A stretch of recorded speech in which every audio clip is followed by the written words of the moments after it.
Στην σημερινή εκπομπή θα μιλήσουμε για ψάρεμα απίκο με σκαμπό και αεροπλανάκι. Βρεθήκαμε λοιπόν πρωί στην παραλία της Πρέβεζας και μιλήσαμε με ερασιτέχνες ψαράδες που ψαρεύουν χρόνια με αυτόν τον τρόπο και μας εξήγησαν τις τεχνικές και τα μυστικά του συγκεκριμένου ψαρέματος.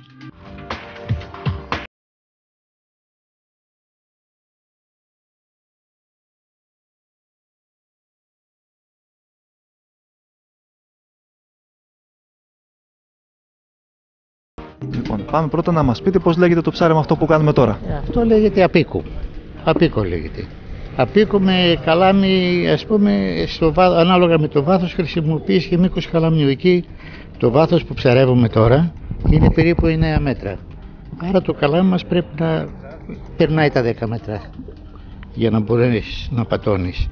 Και ψαρεύουμε 10 πόντους περίπου πάνω από τον πυθμένα της θάλασσας. Έτσι.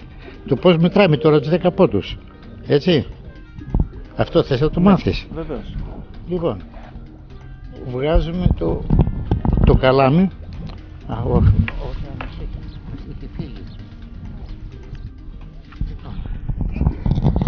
Βάζουμε ένα βαρύδι εδώ πέρα στο μήκος που είναι το παράμολο που έχουμε, το τρίκιστρο. Εντάξει. Λοιπόν. Και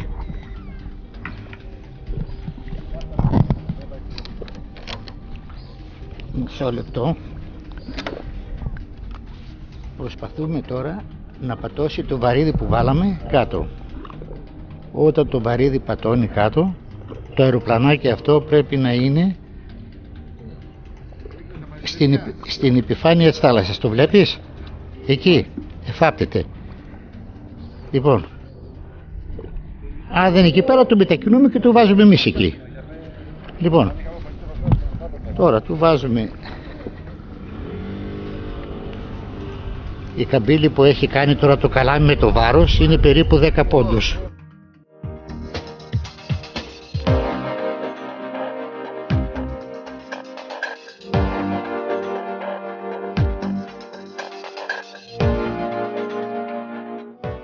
Να το δολώσουμε. Τι αγκίστρια χρησιμοποιούμε για το ψάρεμα αυτό? Αυτό χρησιμοποιούμε αγκίστρια, αυτά λέγονται σαλαγιές, τρίγιστρο. Και χρησιμοποιούμε περίπου 2 νούμερο, 1 νούμερο ή και 3 νούμερο. Το δεύτερο τρίγιστρο που βλέπουμε κάτω τι δουλειά κάνει? Το δεύτερο τρίγιστρο, γι' αυτό έβαλα το δεύτερο τώρα, τον λέμε κλέφτη. Σε περίπτωση που δεν πιαστεί το ψάρι, γιατί εδώ δεν καρφώνει το ψάρι μόνο του, το καρφώνεις εσύ. Εντάξει. Το καλάμι? Ναι, το καρφώνουμε εμείς. Σε περίπτωση που δεν πιαστεί με το πάνω, μπορεί να πιαστεί με το κάτω, γι' αυτό το λέμε κλέφτη. Τώρα, αφού μετρήσαμε, τι κάνουμε? Το αεροπλανάκι το ανεβάζουμε εκεί. Τώρα η απόσταση που είναι από το αεροπλανάκι μέχρι την επιφάνεια της θάλασσας είναι το αντίστοιχο το αγκίστρι από το πυθμένα. Ακριβώς, έτσι δεν είναι? Εκεί ψαρεύουμε.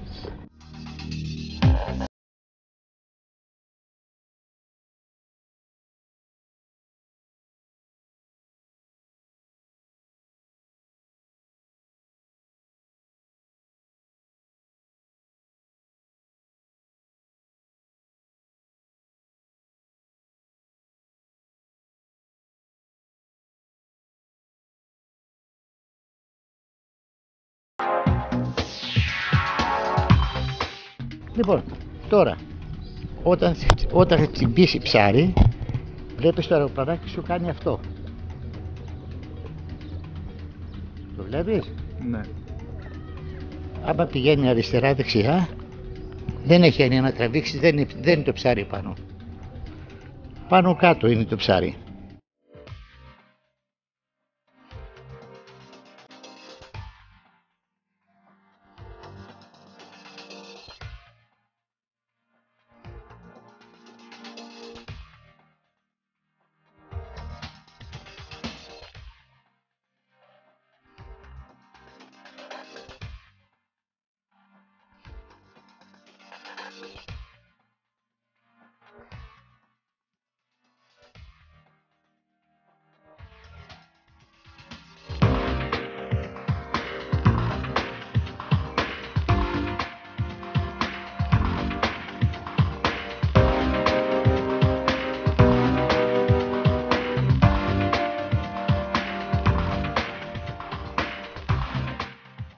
Τι ψάρια συνήθως πιάνουμε με αυτό το είδος ψάρεματος? Λοιπόν, συνήθως είναι ψάρεμα για κεφαλοειδή, για τα κεφάλια που λέμε, έτσι. Τα κεφάλια είναι πολλές κατηγορίες. Είναι τα μοξινάρια, είναι τα μαυριάκια, είναι τα γαστούρια, είναι τα κοκλάνια. Είναι αρκετά, βέβαια, πολύ λίγοι τα γνωρίζουν, έχουν χαρακτηριστικά. Δεν μπορεί και να σου πω, δεν θα καταλάβεις τίποτα τώρα. Πώς γνωρίζεις? Πρέπει να δεις πώς είναι το κεφάλι του μιανού, πώς είναι το κεφάλι του αλουνού, δεν βρίσκεις άκρη. Αλλά δεν σου λέει όχι και σε άλλα ψάρια η ψαροτροφή αυτή. Μπορεί να πάει και σε αργός.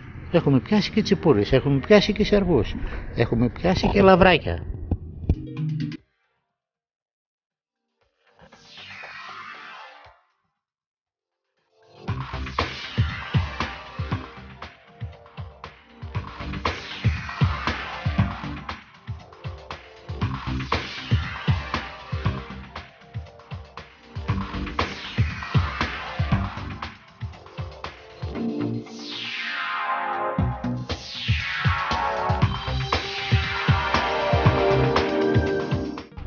Το δόλωμα που χρησιμοποιούμε για αυτό το ψάρεμα?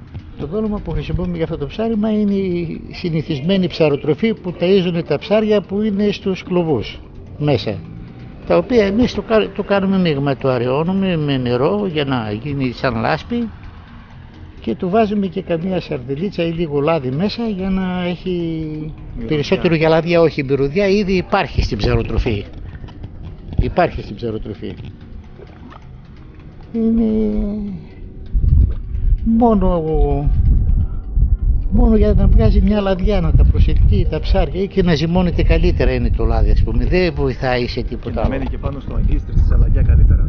Στη σαλαγιά ούτως ή άλλως μένει, άμα θα τη φτιάξεις θα μείνει. Και τώρα την ώρα που τσιμπάει κανονικά, την ώρα που την άεις εσύ πρέπει να φεύγει.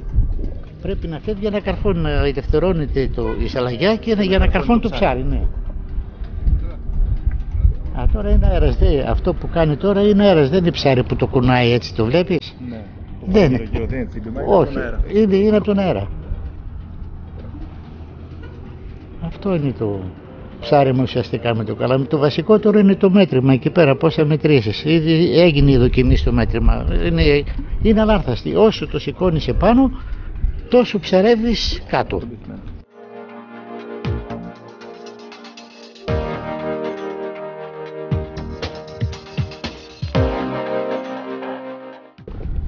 Η κατασκευή εδώ που στηρίζεται στο καλάμι? Η κατασκευή είναι χειροποίητο πράγμα, δεν υπάρχει στο εμπόριο τέτοιο πράγμα.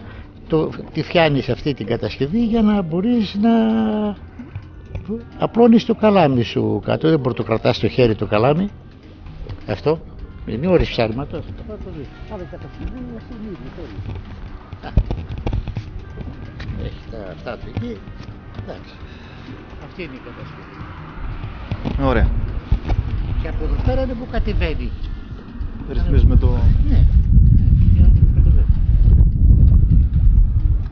Το καλάμι σε αυτό το ψάρεμα πρέπει να είναι τελείως ακίνητο, έτσι, για να μην μπερδευόμαστε. Το καλάμι σε αυτό εδώ, εντάξει, εκεί πέρα που το βάζεις, το μέτρησες τώρα, εκεί θα ψαρεύεις. Δεν πρέπει δηλαδή να κουνιέται το καλάμι, γιατί μας γελάει. Νομίζουμε ότι κουνιέται το καλάμι. Γι' αυτό λέμε, όταν έχει αέρα δεν είναι δεκτή αυτό το ψάρεμα.